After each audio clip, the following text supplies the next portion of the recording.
अस्सलाम वालेकुम। तमाम तारीफ़ें रब्बी ज़ुल जलाल के लिए और लाखों दरूद हज़ूर ख़ातमुन नबिय्यीन अलैहिस्सलाम के लिए। आप देख रहे हैं यूट्यूब चैनल हक टाइम, मैं हूँ काशिफ़ रज़ा। नाज़रीन, उम्मीद करते हैं आपका वीकेंड अच्छा गुजरा होगा। इस वीकेंड पर पाकिस्तान ने T20 सीरीज़ बिल आखिर जीती है आफ्टर लॉन्ग टाइम। और सबसे अहम ख़बर ये थी कि बाबर आज़म की फ़ॉर्म जो है वो वापस आई है। साइम अयूब ने बहुत अच्छी इनिंग खेली सेकेंड T20 में, और बाबर आज़म इस वक्त T20 इंटरनेशनल में सरफ़हरिस्त आ चुके हैं स्कोर के अतबार से। उन्होंने रोहित शर्मा का रिकॉर्ड ब्रेक किया। अब सेकंड पे रोहित शर्मा है, थर्ड पे विराट कोहली हैं, लेकिन उनको ख़तरा नहीं है बाबर आज़म को, क्योंकि विराट और रोहित दोनों T20 इंटरनेशनल से रिटायरमेंट का ऐलान कर चुके हैं। खैर, आज नाज़रीन बात करेंगे। सबसे पहले तो हम जो कुछ सहाफ़ी हैं जिनमें इमरान रियाज सर फहरिस्त हैं, उन्होंने तहरीक लबैक पाकिस्तान के जिन्होंने अलहदगी का ऐलान किया उस हवाले से कुछ चीज़ें ऐसी पेश की जिससे ये साबित होता है कि शायद जो पाकिस्तान तहरीक इंसाफ़ पे 9 मई के बाद वाक़या आया 9 मई का, और उस तरीके से तहरीक इंसाफ़ नहीं टूटी जिस तरह अभी तहरीक लबैक पाकिस्तान टूट चुकी है। तो उसके कुछ हक़ाइक़ हैं, हमने सोचा हम आपके सामने रखें, क्योंकि और भी कुछ सहाफ़ी हैं जो ऐसी बातें कर रहे हैं कि पाकिस्तान तहरीक इंसाफ़ खड़ी थी लेकिन तहरीक लबैक पाकिस्तान टूट चुकी है। लेकिन उस पर जो जुमले वो इस्तेमाल कर रहे हैं वो इतने बेहतर नहीं है, इसीलिए हमने सोचा कि हम आकर इस पर आपको हक़ाइक़ बताएंगे। एक तो वो कह रहे हैं कि मौलवी खड़े नहीं रहे, मौलवी भाग गए, और फिर इस तरीके से बातें वो कर रहे हैं जो कि मुनासिब जुमले नहीं थे। तो इस पर हम डिस्कशन करेंगे। दूसरा सबसे अहम, मुफ्ती मुनीवर रहमान साहब ने एक वजाहत जारी की है इत्तेहाद अहले सुन्नत को लेकर। वो क्या वजाहत है उस पर भी आएंगे। इसके अलावा सूडान के हवाले से जो करंट सिचुएशन बनी हुई है, वहाँ पर एक जुल्म की इंतहा हो चुकी है, क़यामत ख़ेज़ मनाज़िर सामने आ रहे हैं, और सोने पे सुहागा, या फिर आप ये कहें कि अलमिया ये है हमारा कि इस वक्त कोई भी सूडान पर बात करने के लिए तैयार नहीं है। मैंने काफ़ी सारी वेबसाइट छान मारी कि कोई ख़ुद से सूडान पर तबसरा करे, कोई बात करे, कोई इस तरीके से खातिर खा चीज़ें हमें नज़र नहीं आई। और इसके अलावा आज जो है अफ़गानिस्तान में एक अफसोसनाक वाक़या पेश आया, ज़लज़ला आया वहाँ पर, और काफ़ी जो है ना अमवात हुई हैं, काफ़ी ज़्यादा लोग ज़ख्मी हैं। उस पर भी कुछ जो है हम नज़र डालेंगे। लेकिन सबसे पहले बात कर लेते हैं नाज़रीन तहरीक लबैक पाकिस्तान और पाकिस्तान तहरीक इंसाफ़ के हवाले से।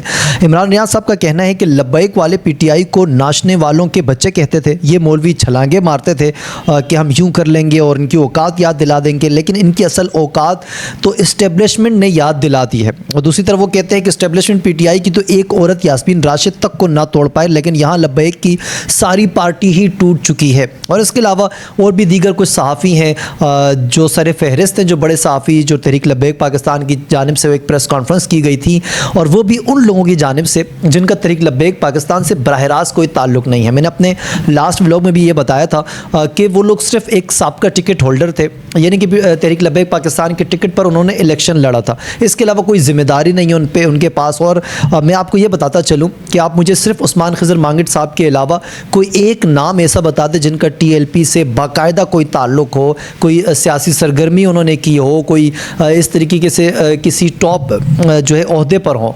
एक नाम भी आप बता दें तो मैं माजरत कर लूँगा आप लोगों से। देखें, ना तो रुकन शूरा, ना निगरान शूरा, ना अरकान शूरा, ना फिर आपका KP या फिर बलूचिस्तान या फिर सिंध या फिर पंजाब के अमीर, यहाँ तक कि कोई ज़िले का अमीर तक जो है इस वक्त TLP से उसने अलहदगी का ऐलान नहीं किया, मुझ तक जो ख़बरें पहुँची हैं।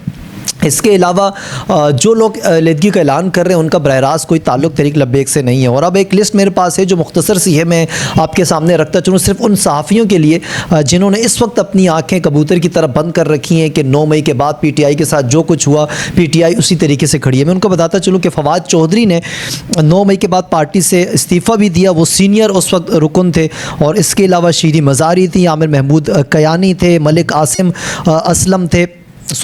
अमीन असलम थे, अली हैदर ज़ैदी थे, उस्मान तरकई थे जो MNA थे, KPK से महमूद मौलवी जो बहुत ही अहम सिंध के रहनुमा थे। इसके अलावा बिलाल अहमद गफ़ार, आफ्ताब सिद्दीकी, इमरान अली शाह और इमरान इस्माइल, ख्वाजा कुतुब, डॉक्टर मोहम्मद अमजद, मियाँ जलील अहमद, महमूद इफ्तिखार, और साबिक MPA जो है वो सईदुल्लाह हसन, और MPS सलीम अख्तर, अमजद वज़ीर। और इसके अलावा सबसे अहम चीज़ ये थी कि उसके बाद 3 धड़ों में तकसीम हुई पाकिस्तान तहरीक इंसाफ। एक धड़ा अलीम खान साहब ने बनाया, एक जहांगीर तरीक़ खान साहब ने बनाया, दूसरा KPK से बनाया परवेज़ खटक साहब ने। और तो 3 पार्टियाँ PTI से निकल कर अलग से बनी, और फिर भी आप इतनी ढिठाई से कहते हैं कि PTI जो है वो खड़ी रही है, मौलवी भाग गए। तो मेरे ख्याल से शर्म आनी चाहिए ऐसे लोगों को जो हक़ाइक़ पर मबनी बात नहीं करते। आप देखें बिल्कुल इस वक्त वही मुश्किल वक्त है जो PTI पे आया था, अब TLP के लोगों पर भी है, और TLP भी को भी इससे सामना करना पड़ेगा, निकलना पड़ेगा। केसेस वो लड़ रहे हैं, अदालतों में जा रहे हैं, और कारकुनान या रहनुमा जो भी हैं वो रिहा हो रहे हैं, तमाम चीज़ें कानूनी तरीके से हो रही हैं। लेकिन इस वक्त में ये कहना कि वो डर के भाग गए, वो झुक गए, मेरे ख्याल से ये हक़ाइक़ पर मबनी गुफ्तगू नहीं है। आप ये ज़रूर कह सकते हैं कि मुश्किल तरीन वक्त है तहरीक लब्बैक के लिए, वही वक्त है जो तहरीक इंसाफ के साथ था। और अगर हम इसमें मज़ीद कोई बात करते हैं तो मेरे ख्याल से गुफ्तगू किसी और जानिब निकल जाएगी। मैं एक बात और क्लियर करता चलूँ, मेरा ज़ाती तौर पर तहरीक लब्बैक पाकिस्तान से किसी किस्म का कोई ना ताल्लुक़ है, ना वास्ता है, ना मैं उनका हिस्सा हूँ। मैं सिर्फ ये चाहता हूँ कि जो हमारी एक ज़िम्मेदारी है, हम अगर कुछ लोग हमें सुनते हैं तो हमें चाहिए कि हम उन्हें हक़ाइक़ पर मबनी चीज़ें बताएं। और TLP से रिलेटेड चीज़ें इसीलिए हम डिस्कस करते हैं, या तो लोग उनके बारे में बात नहीं करते, अगर कुछ लोग बात करते भी हैं तो हक़ाइक़ पर मबनी गुफ्तगू नहीं करते। तो फिर हमारी ये ज़रूरी है हमारे लिए कि हम वो चीज़ें सामने लाएं जो कोई और नहीं लाता, चाहे उसके लिए आपको रिस्क ही क्यों ना लेना पड़े।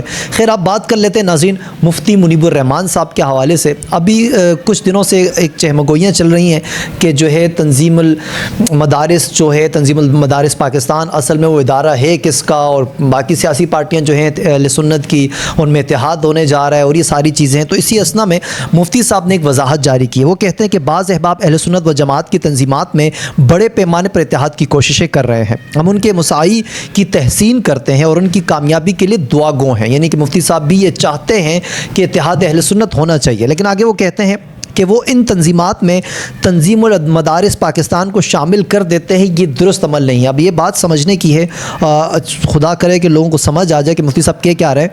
वो आगे लिखते हैं कि तंजीमुल मदारिस खालिस एकेडमिक यानी कि तालीमी इदारा है, यह आम मायनों में सियासी या मजहबी जमात नहीं है। यानी कि इसका किसी भी सियासी या मजहबी जमात से कोई ताल्लुक़ नहीं है, ये एक दीनी इदारा है।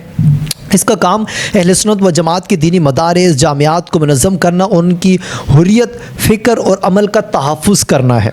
और आगे वो कहते हैं कि इसके फ़राइज़ में निसाब का तयन, इम्तिहानात का इनेकाद और असनाद व शहादात का इजरा भी है। बिला इम्तियाज़ जमात और जमियत अहले सुन्नत व जमात के तमाम मदारिस तंजीमुल मदारिस अहले सुन्नत पाकिस्तान से मुल्हिक हैं और तंजीमुल मदारिस के लिए सब बराबर है। ऐसा इत्तेहाद जमियत उलमाए पाकिस्तान के मुतअद्दिद गुरोहों, जमात अहले सुन्नत के मुतअद्दिद गुरोहों, पाकिस्तान सुन्नी तहरीक, सुन्नी इत्तेहाद कौंसल और दीगर जो मजहबी जमातें हैं उनमें हो सकता है। उनके इसके लिए कोशिश करना काबिल फ़हम बात है। लेकिन वो आगे फिर एक मज़ीद तफसील लिखते हैं कि तंजीमुल मदारिस पाकिस्तान का किसी सियासी या मजहबी जमात से कोई ताल्लुक़ नहीं है, ये एक अलग इदारा है और एक दीनी इदारा है। इनका काम दीन से रिलेटेड या फिर तालीम से रिलेटेड है। बाकी सियासी जमातें जो हैं अहले सुन्नत की, वो अगर इत्तेहाद करना चाहती हैं तो ये बहुत ही अहसन अमल है।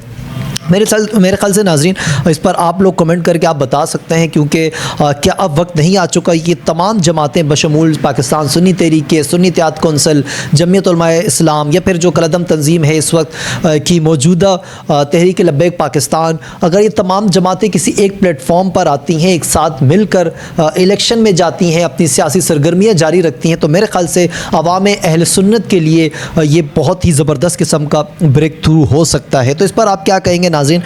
कमेंट सेक्शन में जाएं और अपनी आरा से आगाह कीजिए। अब बात करते हैं नाज़रीन कराची के हवाले से।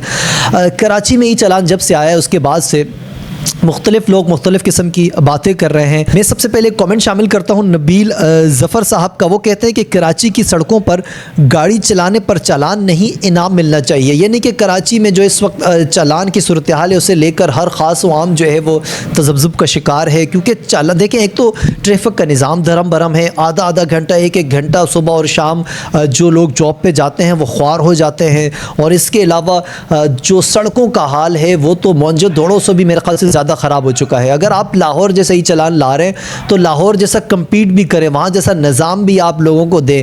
और फिर चलान की बात करें तो जो चलान लाहौर में 200 का है वो कराची में आप 2000 या फिर 5000 किया हुआ है आपने।